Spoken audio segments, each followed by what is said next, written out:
Assalamualaikum warahmatullahi wabarakatuh. Kami dari kelompok 4 akan menyampaikan hasil dari diskusi kami mengenai manajemen stres. Adapun anggota kelompoknya yaitu saya sendiri, Robi Usalihah, NIM-nya 12405193230. Di sini saya akan sedikit menjelaskan materi mengenai yang pertama yaitu definisi stres, yang kedua proses stres, dan yang ketiga profil kepribadian tipe A dan B, dan yang keempat yaitu ketabahan dan optimisme. Yang pertama itu definisi stres. Stres sendiri yaitu suatu kondisi yang dialami seseorang secara spesifik meliputi keadaan yang mengancam baik secara fisik maupun psikis. Dari sudut pandang psikologi, stres dapat diartikan sebagai suatu keadaan internal yang disebabkan oleh kebutuhan psikologis tubuh yang disebabkan oleh situasi eksternal seperti keadaan lingkungan atau sosial yang ada di sekitar. Dalam kondisi stres, seseorang juga diharapkan bisa mengendalikan stresnya tersebut dengan cara memanajemen stres. Adapun yang dimaksud dengan manajemen stres yaitu kemampuan sumber daya dengan efektif dalam mengatasi gangguan atau kekacauan mental dan emosional yang timbul disebabkan adanya tanggapan atau respon. Materi yang kedua yaitu proses stres. Adapun gejala-gejala stres pada seseorang seringkali tidak disadari. Hal tersebut dikarenakan perjalanan awal tahapan stres berjalan sangat lambat dan baru bisa dirasakan saat tahapan gejala tersebut sudah lanjut dan mengganggu aktivitas kehidupan sehari-hari.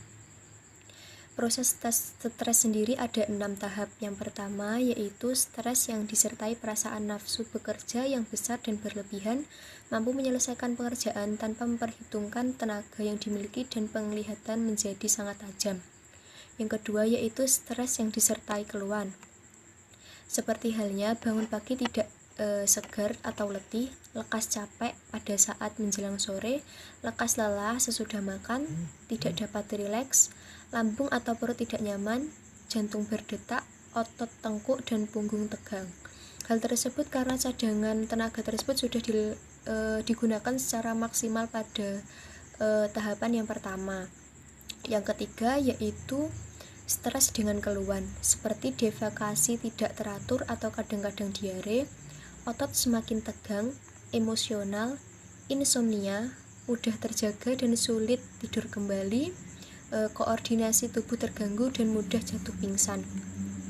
Yang keempat yaitu tahapan stres dengan keluhan, seperti tidak mampu bekerja sepanjang hari atau mudah loyo. Maksudnya yaitu aktivitas bekerja terasa sulit dan menjenuhkan, respon tidak akurat, kegiatan rutin terganggu, gangguan pola tidur, sering menolak ajakan, konsentrasi dan daya ingat menurun, serta timbul ketakutan dan kecemasan. Yang kelima yaitu tahapan stres yang ditandai dengan kelelahan fisik dan mental, yaitu ketidakmampuan menyelesaikan pekerjaan yang sedang dan ringan, gangguan pencernaan berat, meningkatnya rasa takut dan cemas, bingung dan panik. Dan yang terakhir yaitu tahapan stres dengan tanda-tanda seperti detak jantung yang sangat keras, sesak nafas, badan gemetar, dingin dan banyak keluar keringat, loyo seperti pingsan atau kolaps. Yang ketiga yaitu profil kepribadian tipe A dan tipe B. Adapun ciri-ciri tipe kepribadian A dan B yaitu yang pertama tipe A yaitu lebih kompetitif, berorientasi pada prestasi, agresif, cepat tanggap, mudah mengalami stres, tidak sabaran, mudah gelisah, berbicara dengan semangat, dan selalu siap siaga. Sedangkan kepribadian tipe B yaitu lebih rileks, tidak menyukai kesulitan, menggunakan banyak waktu untuk melakukan kegiatan yang disukainya, jarang marah, tidak mudah iri kepada orang lain, tidak mudah marah, tidak mudah stres, jarang kekurangan waktu, bekerja dengan tekun dan terus-menerus, serta bergerak dan berbicara dengan pelan. Dan yang keempat yaitu ketabahan dan optimisme. Dua perbedaan individual penting lainnya yang berhubungan dengan stres ialah ketabahan dan optimisme. Perkenalkan, nama saya Zainab, NIM 234. Di sini saya akan menjelaskan sedikit mengenai penyebab umum stres dan konsekuensi dari stres. Yang pertama, penyebab umum stres. Banyak hal yang dapat menyebabkannya. Ada dua kategori besar penyebab stres, yaitu stresor organisasi dan stresor kehidupan. Yang pertama, stresor organisasi adalah berbagai macam faktor di tempat kerja yang dapat menyebabkan stres. Adapun rangkaiannya adalah seperti tuntunan tugas, tuntunan fisik, tuntunan peran, dan tuntunan antar personal. Yang kedua, stresor kehidupan. Stres dalam situasi organisasi tersebut juga dapat dipengaruhi oleh peristiwa-peristiwa yang terjadi di luar organisasi. Stresor kehidupan dapat dikategorikan dalam hal perubahan kehidupan dan trauma kehidupan, seperti kejadian tidak menyenangkan di masa lalu. D. Konsekuensi dari stres. Stres dapat mempunyai sejumlah konsekuensi. Apabila stres tersebut positif, hasilnya pun dapat berupa energi yang positif juga. Seperti motivasi menjadi energi yang lebih besar. Yang pertama, konsekuensi dari stres adalah konsekuensi individual. Konsekuensi individual dari stres adalah hasil yang terutama mempengaruhi individu itu sendiri. Stres dapat menghasilkan konsekuensi keperilakuan, psikologis, dan medis yang dapat berakibat ketidaksehatan pada tubuh. Yang kedua, konsekuensi organisasi. Dari semua konsekuensi individual tadi juga dapat mempengaruhi konsekuensi organisasi. Akibatnya adalah penurunan dalam kinerja, penarikan diri, dan perubahan sikap yang negatif. Yang ketiga, konsekuensi kelelahan. Konsekuensi kelelahan mempunyai implikasi yang jelas tidak baik bagi seseorang dan juga organisasi.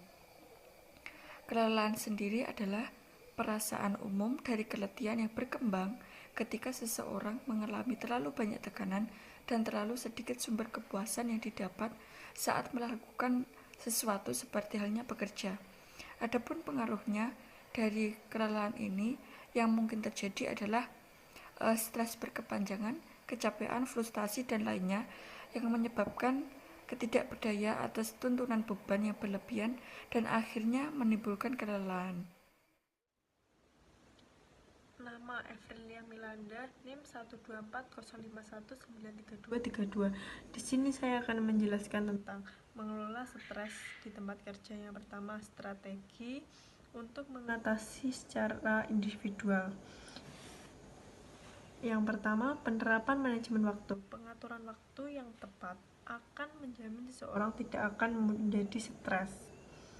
Yang kedua, penambahan waktu olahraga. Tubuh manusia juga perlu olahraga untuk mengatur saraf-saraf yang tegang atau kaku. Yang ketiga, pelatihan relaksasi. Setelah melakukan kerja banyak, tubuh akan lelah sehingga membutuhkan relaksasi untuk menggerakkan tubuh yang tegang dan kaku. Yang keempat, perluasan jaringan dukungan sosial untuk mempermudah dalam pekerjaan dan tempat berbagi dalam memecahkan masalah. Yang kedua yaitu strategi untuk mengatasi secara organisasi. Yang pertama, menciptakan iklim organisasional yang mendukung. Yang kedua, adanya penyelesaian personal dan penempatan kerja yang lebih baik. Yang ketiga, mengurangi konflik dan mengklarifikasikan peran organisasional. Assalamualaikum warahmatullahi wabarakatuh. Perkenalkan, nama saya Wahyu Ardianto, MPS 3F, NIM 251. Akan meneruskan materi yang selanjutnya, yaitu fundamental dan hubungan kerja pada kehidupan. Pekerjaan bisa berarti prinsip bekerja. Prinsip bekerja dan kehidupan itu memiliki hubungan di mana dalam kehidupan kita punya kebutuhan yang harus dipenuhi. Jika kebutuhan dalam hidup tidak dipenuhi, kehidupan tidak akan berjalan dengan lancar. Sebagai manusia, kita memiliki refleks untuk terus memenuhi kehidupan tersebut, yaitu dengan cara bekerja. Namun, bekerja tidak boleh atau jangan sampai menghambat kegiatan dalam kehidupan, karena pada dasarnya kita bekerja untuk memenuhi kebutuhan hidup, bukan hidup untuk bekerja. Jika pekerjaan kita kejar dengan kerja keras, maka akan terjadi hal-hal yang tidak akan membuat hidup kita justru semakin berat. Hal ini bisa menjadikan seseorang lupa menjaga dirinya sendiri, menimbulkan stres, gelisah, mudah marah, memiliki perasaan tidak kompeten, rasa kesepian, dan mengakibatkan rasa tidak adanya batasan antara dunia kerja dan kehidupan sebagai manusia sosial. Tetapi hal tersebut yang mengakibatkan kegelisahan dan kesenjangan batin dapat diseimbangkan dengan cara membuat manajemen waktu yang baik, mulai mengatakan tidak untuk pekerjaan tambahan agar tidak mengalami beban yang berlebihan, dan untuk tidak membawa pekerjaan ke rumah agar memiliki waktu menghibur dengan keluarga. Adapun cara menyeimbangkan kehidupan kerja dan kehidupan. Yang pertama, cobalah pisahkan waktu bekerja dengan waktu bermain. 2. Buatlah jadwal dan usahakan sobat mengikuti jadwal tersebut. 3. Tahan keinginan untuk menunda-nunda pekerjaan. 4. Hilangkan pengalian perhatian. 5. Kembangkan daya cipta. 6. Amati dan nilai situasi yang dihadapi. 7. Selalu lindungi kesehatan sobat. Pastikan kerja sobat teratur dan terjaga. 9. Pertahankan minat-minat Anda. 10. Manjakan diri setelah bekerja. Dan materi dari saya untuk selanjutnya saya serahkan pada moderator. Terima kasih. Demikian presentasi dari kelompok kami. Ada kurang lebihnya kami mohon maaf. Wassalamualaikum warahmatullahi wabarakatuh.